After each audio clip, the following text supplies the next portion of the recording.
whoa. Really? I'm reviewing this for Halloween this year? I don't believe it. How could I have gone from reviewing a story featuring images like this to tackling this? Well, to tell you the truth, I wanted to stretch out any potential Sonic and Mega Man Halloween reviews for the next few years, and this mini Halloween comic does feature Sonic in some capacity. Yes, I said mini. This comic is about half the length of your average book, and there's a reason for this I'll reveal in the actual summary. Let's get this over with.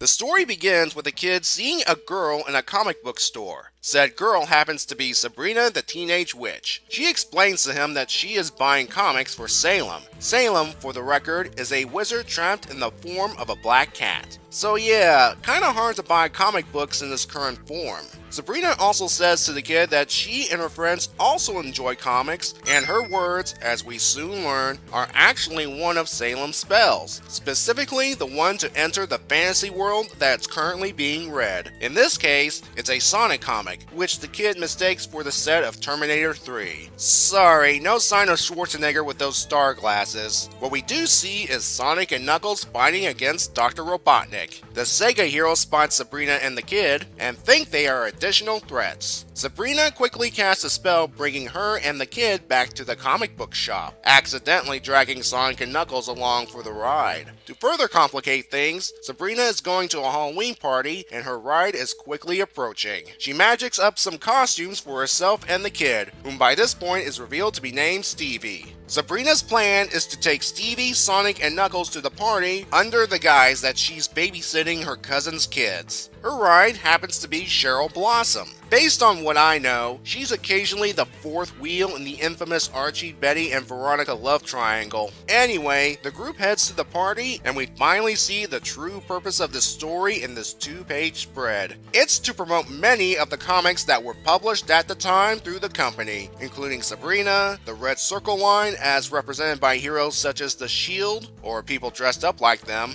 Josie and the Pussycats in the upper right corner, and in the center of it all is Archie, Betty, Veronica, Jughead, and Reggie. The reason Sabrina accidentally brought Sonic and Knuckles to this world is because most of the Archie comics share the same universe, and these two are licensed characters. Anyway, Sonic and Knuckles are weirded out by the party until troublemaker Reggie confronts them. Thankfully, Archie pulls them away so they can get into costume. Worried about what might happen next, Sabrina literally calls in the cavalry. She tells Salem about using the fantasy world spell and bringing Sonic and Knuckles over to this world. This prompts Salem to immediately teleport to Sabrina's location. Good thing too, because soon they see Dr. Robotnik leaving the building. Oh yeah, he was present earlier, wasn't he? Sabrina and Salem try to make sure Sonic and Knuckles don't see him, but it's too late. In the surprise twist, it's not actually Robotnik, but Jughead in costume. During the mass confusion, Salem sends Sonic and Knuckles back to where they came from. And the final page features a live-action version of Salem explaining that Sabrina wiped everyone's memories of the incident, except for Stevie for some reason. Oh, by the way, Salem was the narrator of this entire comic if you couldn't tell. His final line in the story is, he couldn't wait to see what Ken Penders and Dan DeCarlo come up with next. That line takes on a whole new meaning in this day and age.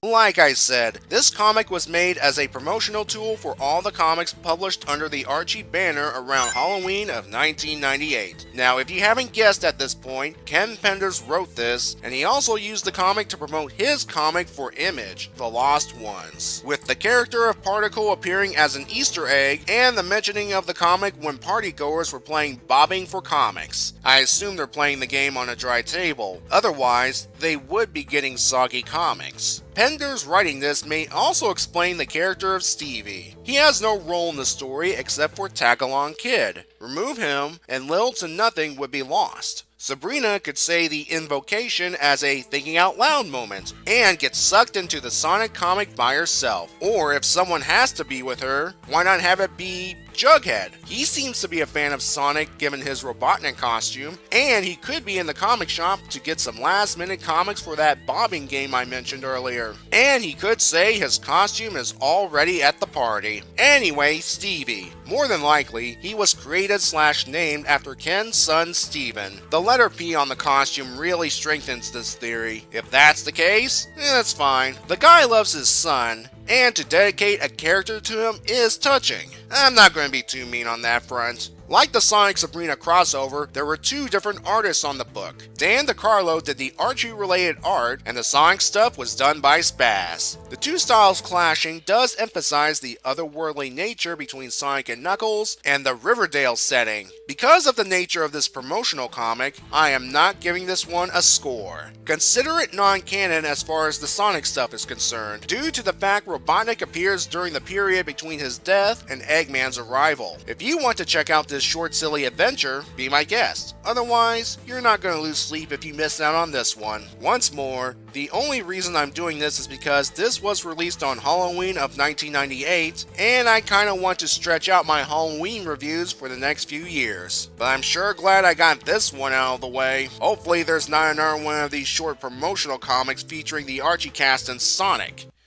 You've got to be kidding me.